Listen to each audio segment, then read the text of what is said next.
Hello, welcome to my channel. আমার নাম হচ্ছে নীল।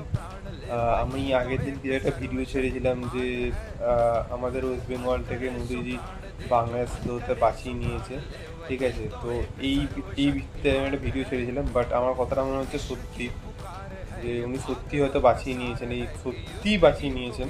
ঠিক আছে, কেননা যেভাবে বাংলাদেশে আমাদের পার্শ্ববর্তী একটা, অনেকেই হয়তো জানেন কিনা জানি না, যেভাবে ট্রাক্টরে করে করে মমতাকে সমর্থন করছে, মমতা ব্যানার্জি সরকার হলে ভালো হতো, আমরা আবার ঢুকতে পারতাম, আবার ওয়েস্ট বেঙ্গলটাকে আমার মানে বাংলাদেশের মতো তৈরি করতে পারতাম।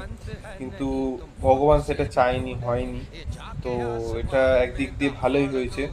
আর বাংলাদেশের যেসব নেতারা হুমকি দিচ্ছে যে 3 ঘন্টায় ভারত দখল করে নেবো, তো আমি তাদের জন্য একটাই কথা বলবো, তোরা আমাদের পারবি না ছিঁড়তে, চাপ নেই। আর প্রথম কথা হচ্ছে যে আমরা আর আগের মতো নেই যে তোরা আমাদের থ্রেট দিবি, ধমকি দেবে, আর সেই কথায় মানে আমাদেরকে চুপচাপ বসে থাকতে হবে, আর তোরা যেটা বলবি সেটাই আমাদের শুনতে লাগবে। তো ওই জিনিস মাইন্ড থেকে মুছে ফেলা হয়, পরিষ্কার কথা।